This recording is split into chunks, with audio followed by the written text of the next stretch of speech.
We're going to be making a simple and delicious chia pudding parfait. Here's what you'll need. First, measure out 1/3 cup chia seeds. Chia seeds are all the rage these days, and for good reason. They are superfoods widely recognized for their high omega-3, calcium, and antioxidant content. Next up, add 1 full cup of your favorite non-dairy milk. Here we're using almond milk, but coconut and soy milk also work wonderfully. Now to add some flavor. I recommend adding vanilla extract, but you can also add almonds or any other flavoring that you'd like. To sweeten up our chia pudding, we'll be adding 3 teaspoons of agave nectar, but you can also use maple syrup or any other sweetener of your choice.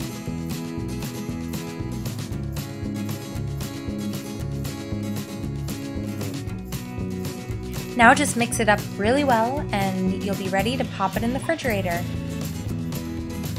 You'll want to leave it in the refrigerator for at least 30 minutes or up to overnight because that gives the chia seeds a chance to absorb the moisture and become thick and gelatinous and pudding-like.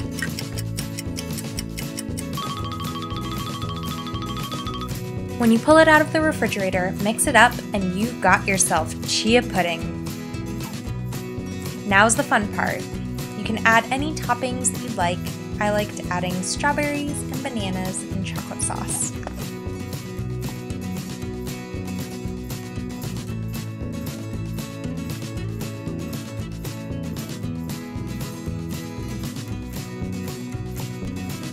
When you're looking for a filling, nutritious, and delicious treat, chia pudding has you covered. It's easy to make and fun to turn into a creative build-your-own parfait by adding toppings like fresh fruit, dried fruit, and chocolate Today we have chips. another great fat loss food option for you, apple oatmeal. So what you will need is 1 medium-sized apple, 3/4 cup of fat-free milk, 1/4 cup of oatmeal, 1 scoop of Beverly International UMP, and 1/4 cup of granola or a handful of chopped nuts to top it off to give it a nice crunch. Start by warming the milk for 2 minutes on high in the microwave.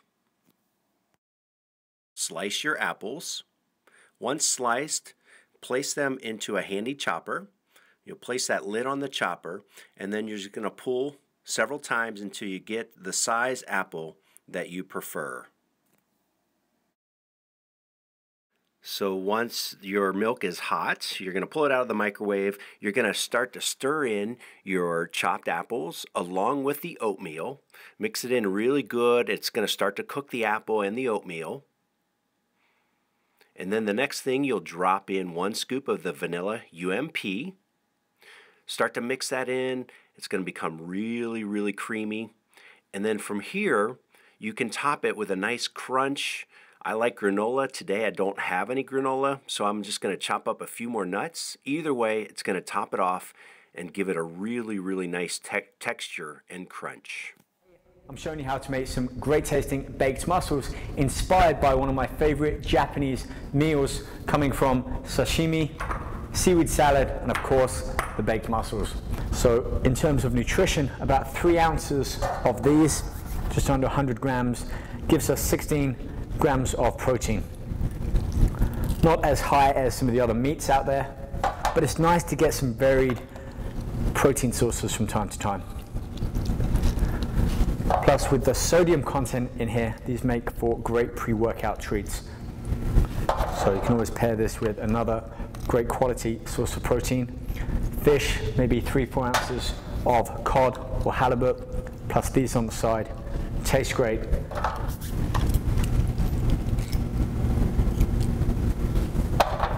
People tend to stay away from foods that they're not too familiar with. But you just need to look at the nutritional facts of mussels and you can see just how complex they are in all of the minerals, zinc, magnesium, all of the essential and electrolyte minerals that we need, regardless whether we're training or not, just to keep them topped up within our bodies. So that's another reason why it's great to vary your protein sources. And if the nutritional facts aren't enough to get you to try these mussels, you just have to look at the qualities of other similar foods like oysters. High in zinc, which is why they're known as an aphrodisiac. It's that zinc that gets around to certain parts of your body and gets you fired up. So a nice batch of these on a first date is going to go down much better than usual chicken or turkey or some other fish. Trust me, they're a winner. Now moving on with the sauce. Yes, these contain some what I call foreign ingredients, but really they're not too hard to find, especially in the large, bigger supermarkets that we often find in city centers. First thing we're going to start with is this. This is Japanese mayonnaise. Use half a bottle there. So that's our Japanese mayonnaise that we're putting in. Not a food that you might think goes well with a healthy dish, but like I said, this is kind of a bit of a break from the norm. It's a healthier treat meal than the ones you're going to get in the restaurants, and it's also going to help with that testosterone boosting factor along with the zinc in the muscles here. Next up, we're going to add this. This is a sriracha hot chili sauce, otherwise known as cock sauce. I'm going to use a very conservative amount in here, so probably no more than a teaspoon, a little bit more, because this really is hot stuff. Next up, I'm going to add some chili garlic sauce. Only about half a tablespoon, or really a teaspoon in there. And like our chili sauce here, it's a great thermogenic. It's going to naturally increase our body's rate burning energy at rest. So there you go. If you don't like the fact that it's got mayonnaise in there, add a little bit more of the chili and hot sauce in there to really spice things up. Next up, I've got about a tablespoon of fish eggs here, or roe. Great source of protein in there as well. So all the time we're adding extra kind of variants of protein to go with the muscles there. I'm going to add a squeeze of lemon in there. Again, you don't have to. This isn't a traditional Japanese restaurant, but hey, I like mushrooms, so they're going in. Just be sure to cut them pretty finely, and we're going to dice them.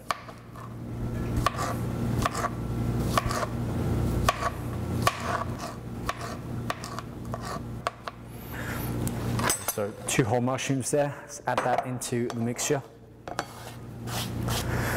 And then last thing, I'm going to use a fresh clove of garlic. Slice off the ends, remove the skin. Instead of chopping this, I'm going to use a garlic crusher.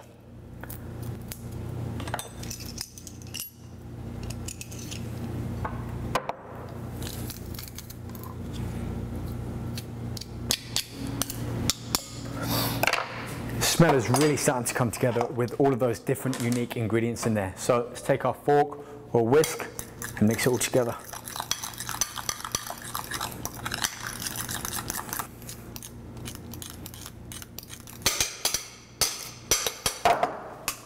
Now let's take our tablespoon, scoop up a good amount, and then just put it down onto the top of our mussels like that.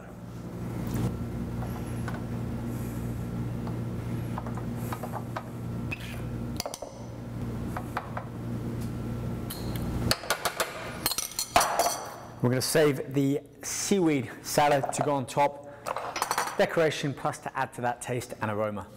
So here we go, our mussels are about to be baked. They're going in the oven, which has been preheated to 375 degrees Fahrenheit. And we're going to put these in for about 15, 18 minutes until it just starts to harden on the top. So keep an eye after about 12 minutes.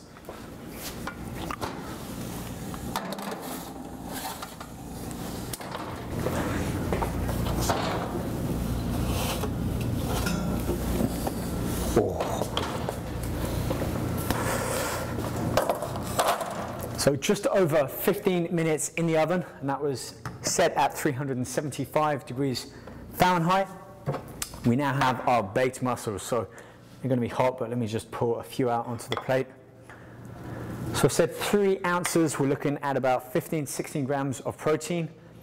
It's probably about 4 mussels in total. So double that, let's take it up to 6 ounces. That's about 8 oysters, so pretty decent serving there. It's almost 30 grams of protein, plus with the extra ingredients we threw in there, looking at 30, 33 grams. Not bad at all. So I'm going to finish up by putting some of our seaweed salad on top. And there we go, our colorful concoction of Japanese-inspired high-protein dish. Give it a try. Let me know your thoughts for more recipes on Process YouTube and Facebook, and we can chat live with me at Twitter @RobRiches. I'll see you guys next time here on Fit Foods exclusively for Process.com. See you guys then.